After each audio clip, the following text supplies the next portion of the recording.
Hey guys, welcome back to the channel. Every week, my wife and I sit down and discuss our business and expenses and kind of make a plan for the upcoming week. So, if you don't know who I am, my name is Isaiah. I'm a six-figure shoe seller. My wife and I, we decided to create this series in order to document our journey as we ascend the ladder towards financial freedom. Okay. Well, okay. She always surprises me with the way that she does this each time. Last time it was Big Freedom with a deep voice. So, let's go. But today we're making a video talking about how February went as a whole. We're going to analyze February, talk about things that went well, things that didn't go as well, and then kind of make a plan for March so that we can crush it as much as we can, ideally. So let me get my screen share going. I'm going to put my hand on the camera so I can make my editing a little bit easier. But here we go. All right. So let me pull over it. So we're going to do our credentials first, just to make sure you guys know I'm not capping. We did about 14.8 in sales, and we sold about 623 items over the course of last month. ASP went up by a little bit. It's to $23.77 right now. I think I want to push that ASP up to like $25, $26 going into March. And I think I should be able to do it, especially since a lot of the things about our sourcing has changed substantially. Our net sales, remember I've been telling you guys, my target is to get to $7,000 for this number. Net sales just means the amount that eBay paid me. And right now we're looking at about 7,800, which is really, really beautiful. That means that, because to me, the way I think about it is every dollar that we make over $7,000, we will be able to save more and more money. So if we can get it to 14,000, we can get it to 20,000, then we could save $13,000 a month if our bills stay the same, roughly. Now, of course, if we're doing $20,000 in net sales, then our expenses for inventory and stuff like that will also go up. So it doesn't actually work that way, but even still, we'd be able to save substantially more money than we can save now, because we are finally getting out of a place where our bills are right here and then our expenses are right there at the same level. And I'm really, really grateful for that. We've been working our butts off to make that happen, and we're going to talk a little bit about what's going on. So, if you guys don't remember, in January we did about 13.5 in sales. Basically, all of our stats were red, and I was highly, highly disappointed about how the month was going.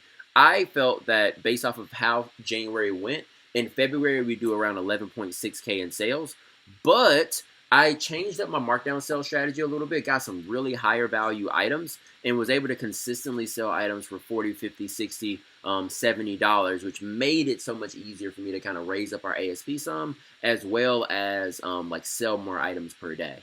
We went from 11.6 in sales, and our actuals ended up being 14.8, like I mentioned earlier. Our quantity sold was up by about 5 items. We sold 21.48 items a day. And our total sold, I know I just told you guys this, but I'm just showing you in relation to the February targets.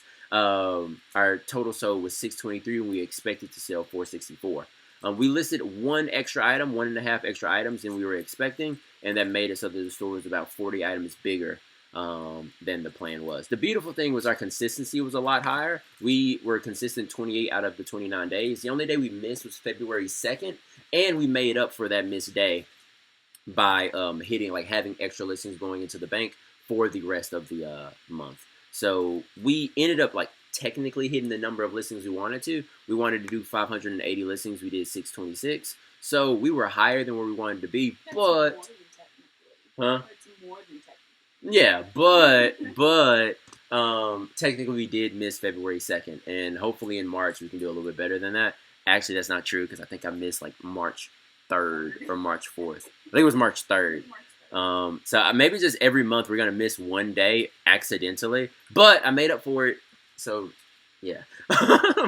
So our total sales were up by about 16.6%. Our quantity sold was up by 10.5%. ASP up by 5.6%. And our net sales were up by 43%.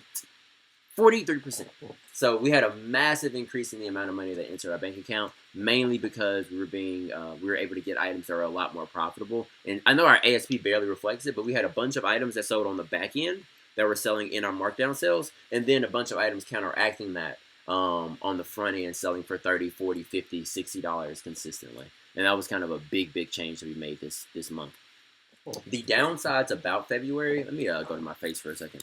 So the downsides about February was we lost our supplier in the second or third week of February, and it kind of shook us up a little bit, because we thought that we'd have this supplier for the upcoming months, and then something changed, and we weren't able to source the same way that we were sourcing from them previously. So as a result, we still see them. We just weren't able to get the quantity of shoes that we were looking for, and then they decided to kind of change the arrangement that we had, and we weren't really vibing with that. So we decided to kind of go our separate ways. We will still go over there and get inventory for sure, but like them being our primary supplier probably won't be the case anymore, and we've had to branch out into other stores. The other problem with that is our buy cost is going to go up substantially. Right now, our average buy cost for the year is about $4.30. It used to be around $3.50. It's heading towards $4.30 because I'm paying $10, $11, $12 per pair at the stores now. And that has caused me to have to learn, how can I sell shoes for $40, $50? So all of our metrics and standards have completely changed. At first, I was fine with buying a shoe for $3.50 and just trying to sell a shoe for $17.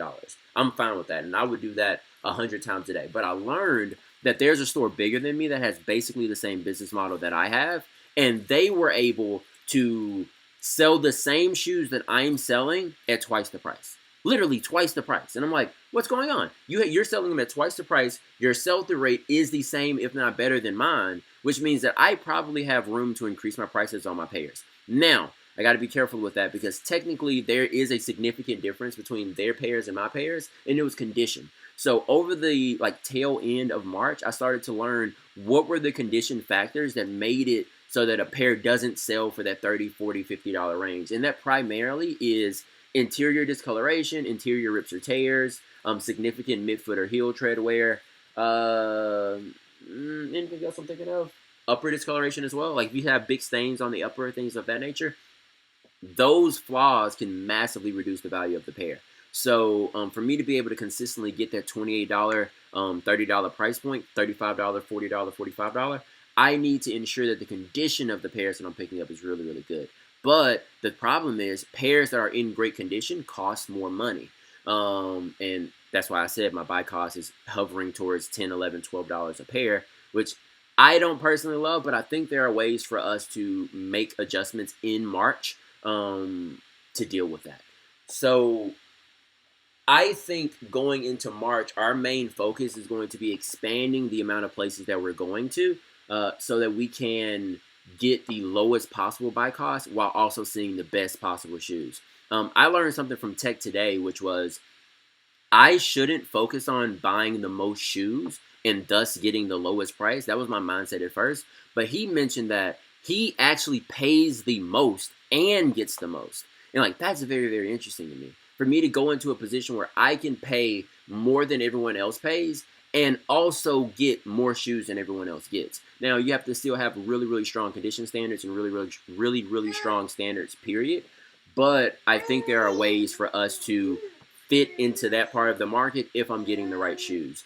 Ideally, I want my buy cost to be somewhere between $6 to $9, and I can either buy shoes from other people to do that. I can go to more places, take advantage of discount days, a lot of different things in order to get us there. But my main focus in March is going to be increasing our overall output so that we can ideally make more money. And I might even branch out into more areas, like picking up, actually going through the massive death pile of clothing that I have, and even potentially adding extra niches into my daily listing goal if shoes are more difficult to come by. Because sometimes, I can go out there and I can easily find, 140, 150 pairs of shoes, but other times it's a lot more difficult to do that. And in those scenarios, I think it'd be very valuable to have a secondary niche to pull onto in order to get my necessary pairs. So I think I'm going to be doing that in the upcoming season, but I'm not entirely sure. I literally change my mind about this every 2 days, and I'll tell Mariah, hey, honey, I think we should sell clothing. I think we should sell outerwear and jeans. And then in every 2 days I change my mind. I'll be like, hey, let's do shoes, clothing, jeans, and then in outerwear. Let's do that. And then I'll go, you know what, maybe we should just do shoes. If we get this connection right here, I think we'd be way better off just doing just shoes. Then I'm like, but this clothing's right here. Maybe we should get the clothing. And I'm like, nah, I don't feel like taking photos of clothing. I think we should just do shoes. And it changes every single day. Every other day. And I promise you in 2 days, I'm going to be like, Mariah, maybe we shouldn't do clothing. I think we should only do shoes. But we'll see. We'll figure it out as we get deeper into March and as y'all see more of these videos talking about how March is actually going. So we'll talk a little bit about the projections for March and go from there. All right, so oh, I didn't tell y'all the stats for February. So I worked about 277 hours. Now, all of these hours are not like nose to the grindstone hours. It's not me just like getting it full focus working. Sometimes I'm on like Instagram responding to messages, or I am, like talking to my wife a little bit or eating lunch and things like that. So it's not like a perfect 277 hours, but even still, even if it was, it's only 9.9.5 hours a day. And I work 7 days a week. So that's not that crazy. I wish I had time and a half though, because my cash flow per hour is only $27.67, and I know like $27 per hour is really cool, but I have to pay stuff out of this money, so it's not actually like I'm making $27 per hour. My actual profit per hour is probably, I don't know, like 22-ish, 23-ish per hour, which isn't that great. Because of how many hours I'm working. If I worked 7 hours a day, for example, my cash flow per hour would be $37.84, which is massively, that's $10 higher than where it is currently. So I need to figure out either how to make it so that I'm getting more cash flow on a monthly basis, or make it so that I'm working fewer hours so that I can make this a little bit more worth it. Don't get me wrong, we're making like $5,000 profit per month. So that's like $60K a year in actual profits. That's good. That's great. I love that. That's awesome. But I really want to see if I can push this up to do 100K this year. And in order to do that, I'm going to need to be more productive per hour working. If you look at my total listed compared to my hours worked, I'm listing about 2.25 items per hour, which isn't that great. That means that I'm spending a lot of time doing things that are not listing. And the reason for that is, one, I have to clean shoes, photo shoes, so on and so forth. But in addition to that, I also need to go source items substantially more now. So I'm spending, 9-10 hours, not 9-10 hours. That might be the case. I'm spending like maybe 10 to 15 hours a week at minimum, like outside actually sourcing items. And if that's the case, then that time isn't spent listing items, but that time does go towards my work time. So I don't love it, but I think we are in a good position. If we're making 60K a year and our actual bills are 25 to 30K a year, I think they're like 35K. Then that can work pretty well. No, it's not, because 4,000 times 12 is 48K or whatever. So we have enough margin to save $12,000 a year after paying all our bills, which is really good, and that's what I'm aiming to do. But ideally, I want to get our income up to about 100K a year so that we can save a significant amount of money and start working towards the other stages in our financial freedom journey. I was going to talk about this, but it's not really that important.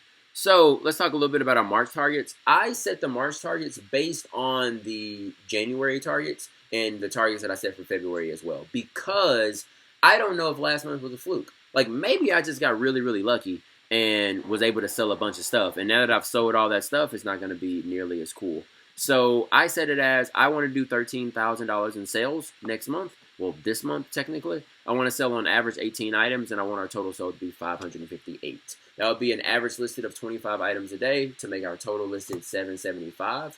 We will review this at the end of March, technically in April as it starts, and see how things actually went.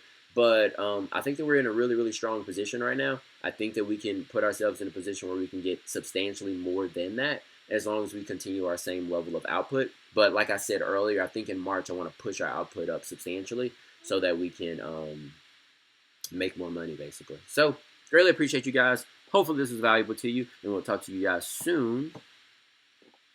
Peace.